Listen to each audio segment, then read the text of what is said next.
Pernahkah kamu mendengar tentang rumah yang seolah memiliki ingatan sendiri? Tempat di mana setiap tawa, tangis, dan darah yang pernah tumpah tidak pernah benar-benar pergi. Di ujung sebuah gang sempit, berdiri rumah tua berwarna kusam dengan jendela retak dan cat yang terkelupas. Tak banyak yang berani melintas di depannya setelah matahari tenggelam. Malam ini kita akan menyelami kisah keluarga muda yang menempati rumah itu. Mereka datang dengan harapan baru, tapi yang menyambut mereka bukan kehangatan, melainkan bisikan dari masa lalu.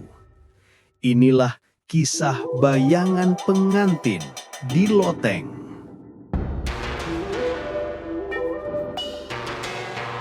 Di ujung gang sempit di sebuah kota kecil, berdiri rumah tua 2 lantai dengan cat dinding mengelupas dan jendela kayu yang nyaris copot dari engselnya. Rumah itu sudah lama kosong, tapi malam-malam tertentu warga sekitar mengaku mendengar langkah kaki di dalamnya. Suatu hari, rumah itu dibeli oleh pasangan muda, Rian, 27 tahun, seorang karyawan swasta, dan istrinya, Alia, 25 tahun, seorang guru TK. Mereka baru menikah 2 tahun dan ingin memiliki tempat tinggal sendiri, jauh dari hiruk-pikuk kota. Saat pertama kali mereka datang, udara di sekitar rumah terasa dingin, meski matahari masih tinggi. Alia sempat menggigil, merapatkan jaketnya. "Kayaknya rumah ini sepi banget ya," katanya pelan. Rian hanya tersenyum, mencoba menenangkan. Hari pertama pindahan berjalan lancar. Mereka dibantu oleh 2 tetangga baru, Pak Rohim dan istrinya Bu Siti, pasangan lansia yang tinggal di seberang gang. Namun, ekspresi keduanya tampak aneh saat menatap rumah itu terlalu lama. "Rumah ini sudah lama kosong, Narian," ujar Pak Rohim lirih. "Yang dulu tinggal di sini pergi tanpa pamit." Rian tertawa ringan, menganggapnya hanya cerita warga lama. Tapi Alia merasakan sesuatu yang berat menekan dadanya.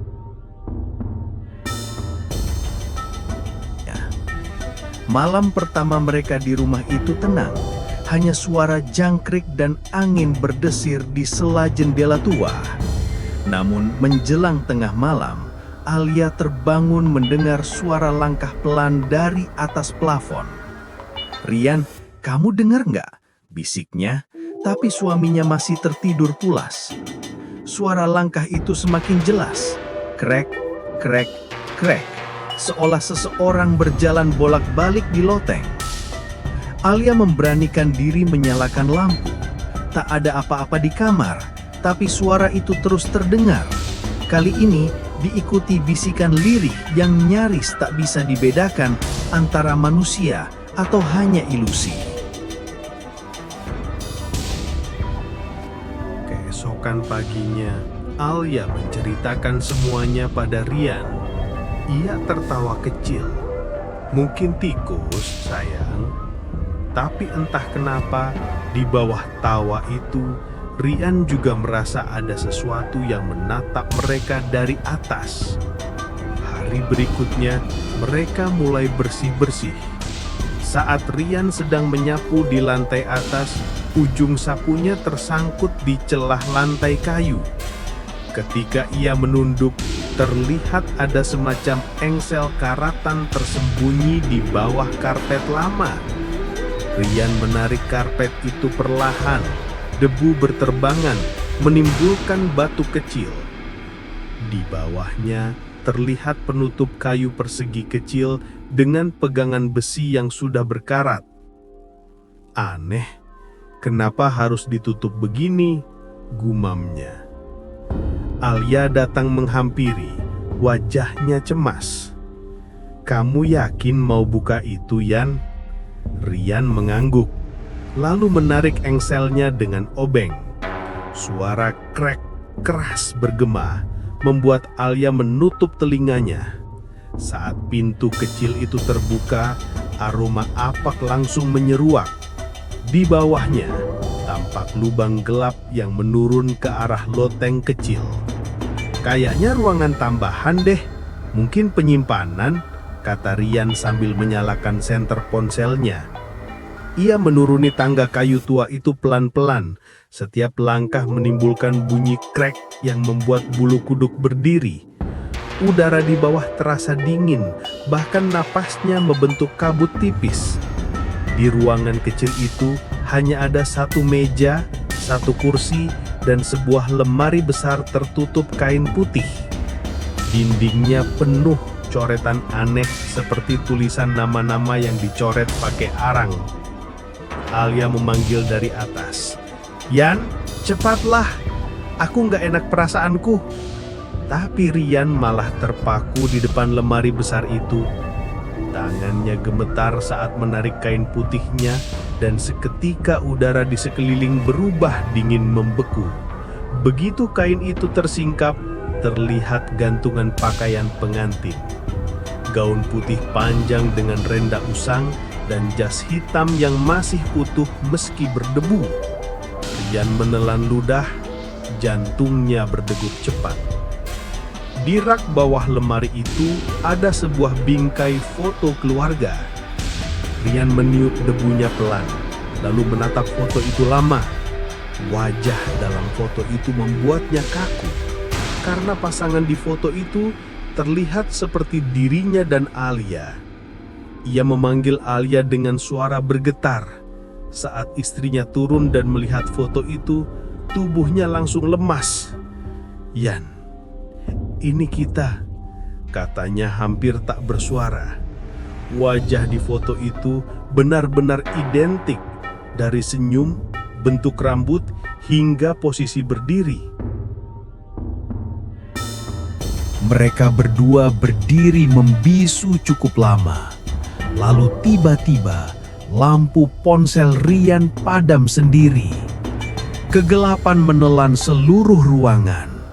Dalam keheningan, terdengar suara napas berat dari sudut ruangan, bukan milik mereka berdua.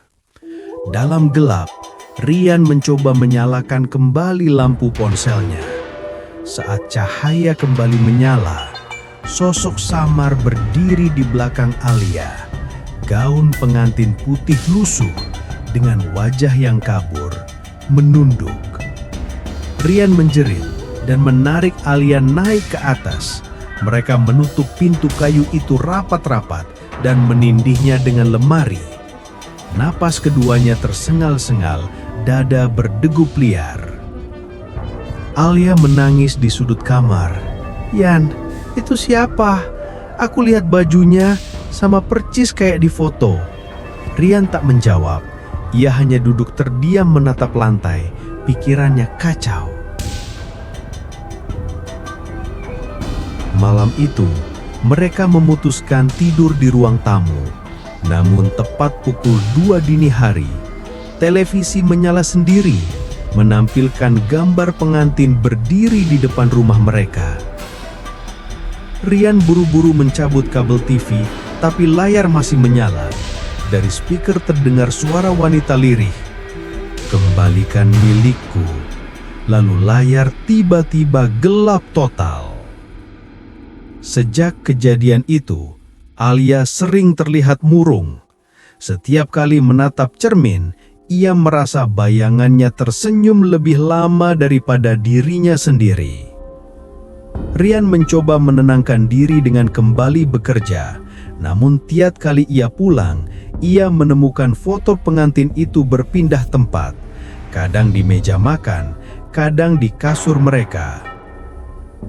Suatu sore, ia menemukan Alia berdiri di depan lemari kamar, mengenakan gaun putih usang dari loteng. Matanya kosong, bibirnya bergetar seolah menggumam sesuatu. "Alia!" Rian berlari dan memeluknya, namun tubuh istrinya dingin seperti es. Saat disentuh, Alia tiba-tiba menatapnya dengan mata hitam penuh air mata. Dia ingin menikah lagi, Yan. Rian mundur ketakutan. Gaun itu perlahan robek sendiri, seolah ada tangan tak kasat mata yang menariknya. Dari balik kain yang terbelah, muncul wajah pengantin hancur dengan senyum membusuk. Keesokan paginya, Rian memutuskan pergi ke rumah Pak Rohim. Wajah lelaki tua itu tampak pucat begitu mendengar kata loteng. Ia langsung menutup pintu setengah. "Nak Rian, kamu menemukan sesuatu ya?" tanya Pak Rohim perlahan. Rian mengangguk. Lelaki itu menunduk lama sebelum berkata, "Rumah itu dulu milik keluarga Arman dan Lila. Mereka menikah di sana, tapi tak pernah keluar hidup-hidup." Rian terdiam. Pak Rohim melanjutkan, "Lila meninggal malam sebelum resepsi. Katanya Arman membunuh dirinya sendiri setelah itu. Tapi anehnya, warga sering lihat dua bayangan pengantin berdiri di jendela tiap malam." Sore itu, Rian kembali ke rumah dengan dada sesak. Alia duduk di ruang tamu, menatap foto pengantin itu tanpa berkedip. "Sayang, kamu dengar nggak?" panggil Rian, tapi Alia tak menjawab. Saat Rian mendekat, Alia berbisik pelan, "Dia bilang kita harus menyelesaikan pernikahannya, Yan." Suaranya parau, matanya tetap terpaku pada foto itu. Malam itu, Rian bermimpi. Ia melihat dirinya berdiri di altar bersama Alia, tapi di hadapan mereka bukan pendeta atau penghulu, melainkan sosok pengantin dengan wajah hangus. Sosok itu mengangkat wajahnya, menatap Rian dengan mata kosong dan berkata, "Kau mengambil hidupku, sekarang kembalikan pengantinku." Darah menetes dari mulutnya membentuk simbol aneh di lantai.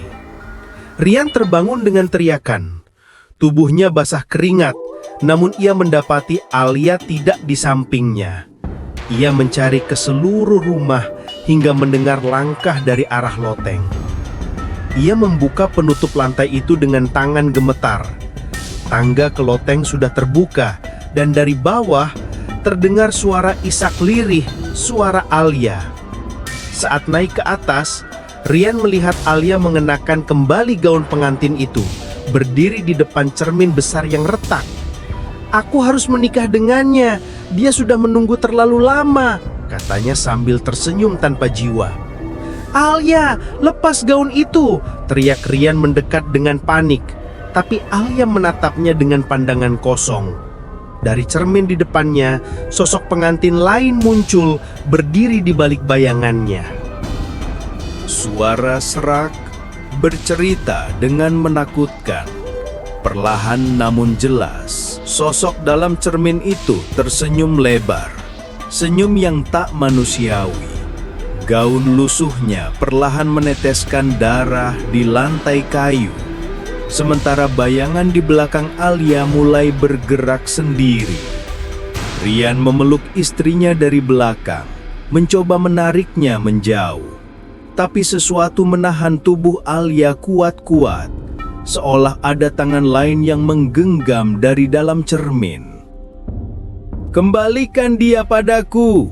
Suara lirih menggema dari segala arah. Cermin bergetar keras hingga retakannya melebar, menampakkan wajah pengantin penuh luka di dalam pantulan.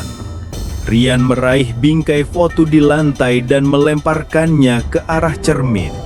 Kaca pecah berhamburan, tapi dari setiap pecahannya muncul bayangan pengantin yang sama. Ruangan bergetar, angin dingin berputar seperti pusaran. Alia menjerit, tubuhnya terangkat sedikit dari lantai. Gaunnya berkibar seolah tertiup dari dalam bumi.